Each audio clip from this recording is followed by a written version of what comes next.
and oop, is not good. Throw away, start again.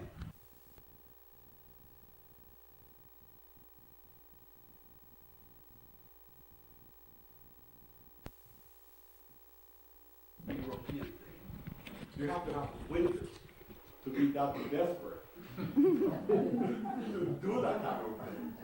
When the winters are not there, the sun is good. If you're here, you're there, you're still on time. You know, everybody chats and talks. So that's why I say 20 minutes, half hour, it's okay. We're still on time.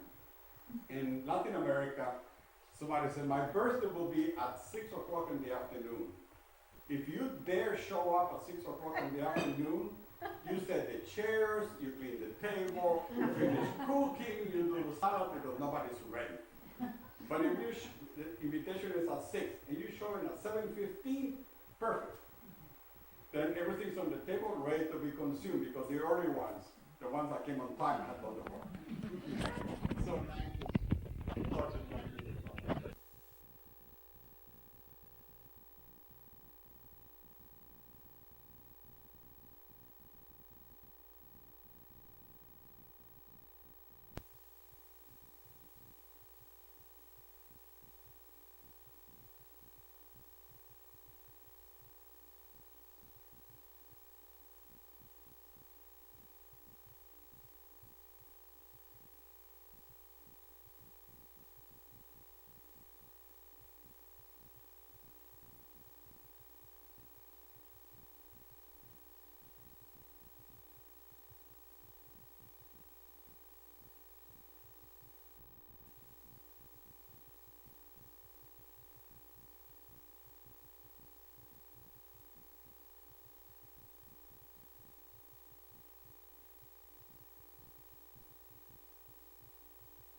and the same thing will happen in South America. They are not French, they're not Swiss, they don't have snow. So they don't care about seconds and minutes and hours. You care about Christmas, President's Day, Arbor Day, Mother's Day, my birthday. Those are the important things. When to plant, when to harvest, when the rains come, when the rains end, when the hurricanes start, when the hurricanes end. Those were important markers. So this clock, the time, was to measure those things. They care less if it's 20 seconds behind schedule or not. It simply doesn't mind. It doesn't belong at all. So this thing of time, as I mentioned, it's a preoccupation of mankind for many reasons. But the way that we understand, we're basically Westerners. And that's what we have time. So as Westerners, this kind of image, we can relate to it because we have those things everywhere.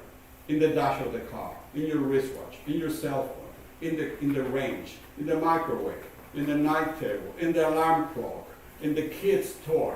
This thing of dials, it's really have gotten way too much.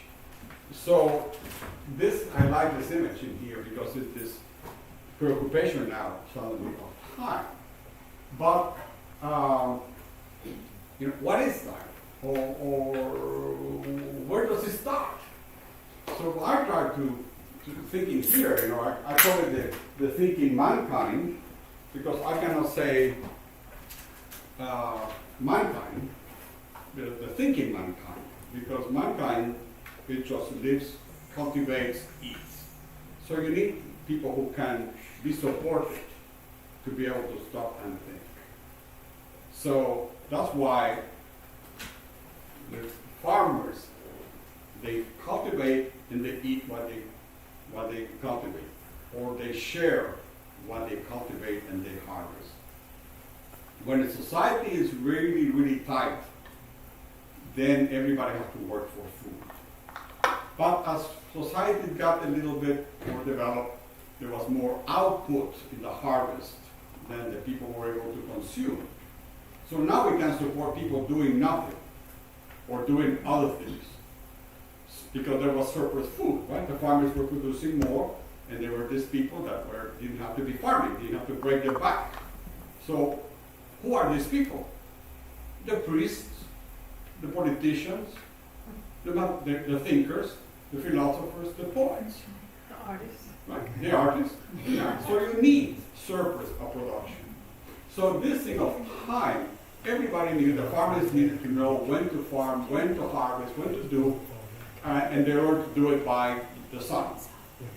So when is officially this day to do it or not? They're too busy farming. So that's when you have the surplus, and then it becomes the thinking mankind, the portion of people that can afford to sit down, do nothing except think.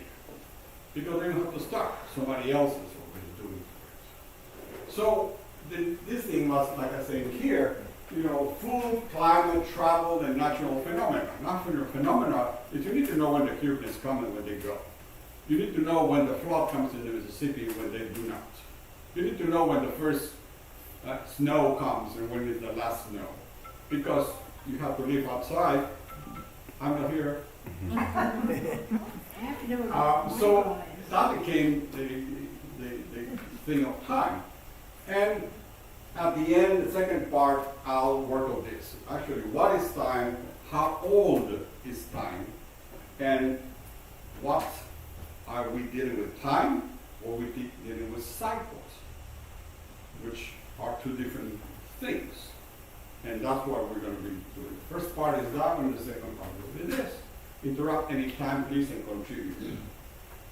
Before I continue, thanks, Diane. Without Diane's participation, you will not be here. You will not be seeing the imagery. You will not be sitting here. And thanks, Morgan, because without Morgan, I will not be on camera and my voice will not be recorded. So let's go. So let's start like usual thing. Now go to the definition of time. We think that this is time. No, this is not time.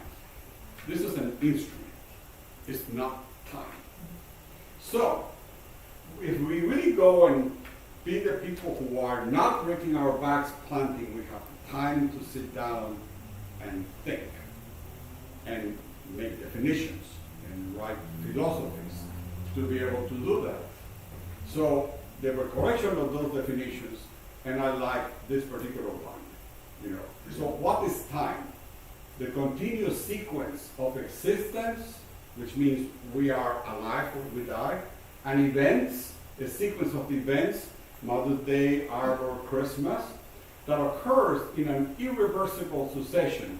We cannot go back in time. When we die, we cannot be alive after we die. If we crash into a tree, we cannot have the car intact before. Again, we already did it. And then it's a succession that comes from the past, the present, and the future. So this linear thing is what we began to call time.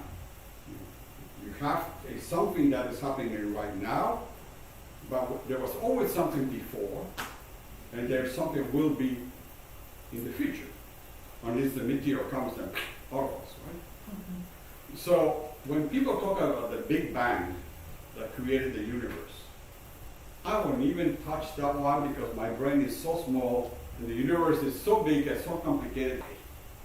It's just accept that it's big. And if there was a Big Bang, something exploded, right? The Big Bang is an explosion. So something was there before it exploded. So this thing when people say the Big Bang created the universe, well, you needed something there. And that's where this going through the past, through the present, and into the future is that kind of way. This thing happens at intervals. The moon appears every 7 days in a different way. My birthday occurs one time around the sun. We meet every Thursday. 30 days in between. There's this thing that keeps repeating. So this thing of measurements is what became to be the preoccupation of mankind. How are we going to measure this thing when things begin to occur? How are we going to do it? We were just starting to do all this kind of thing. And once we began to look for a way to measure these intervals. You know, the full moon, every 27, 28 days, we have a moon. So how are we going to measure that?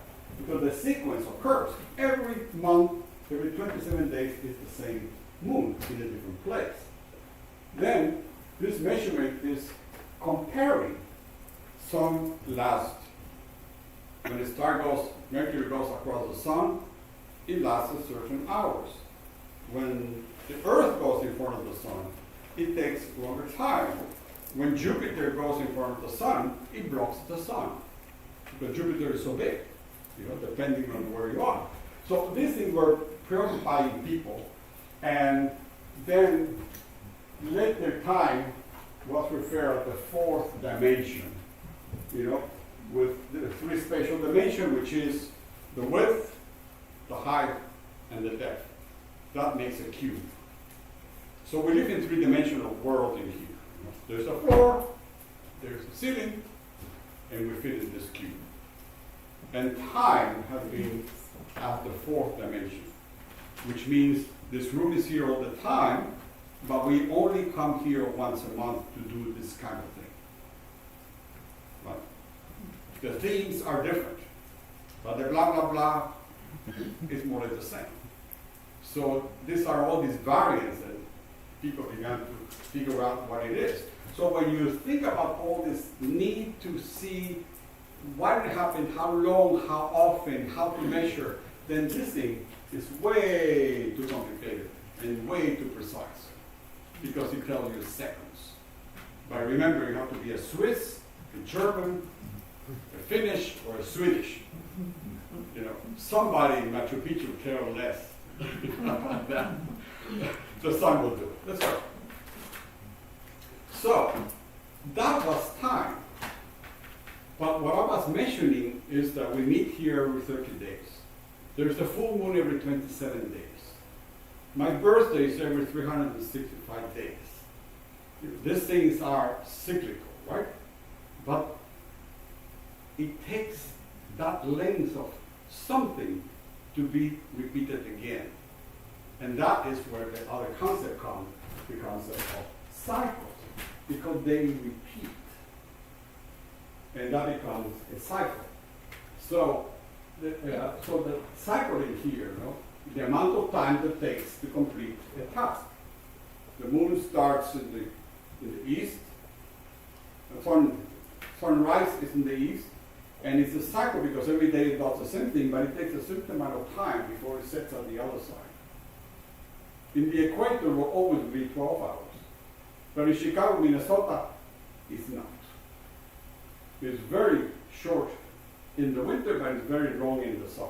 But it's still, the sun still appears and does the same thing. So that's what the cycle comes into it. And then the cycle also is the time that takes to produce one unit, which means 1 day, or 1 week, or 1 year, from the beginning to the end. So ideas of cycle is like the water cycle. The water cycle is endless. In this beautiful planet that we call Earth, it should be called water, not Earth. So water is in the ocean, and the sun is above, so water evaporates. Well, water evaporates, turns into clouds. The wind of the breeze of the ocean pushes it on the higher latitudes. It gets cool. So this moisture condensates because the steam gets colder, turns into water, and it rains. So the rain comes in here, falls on the upper portions of mountains,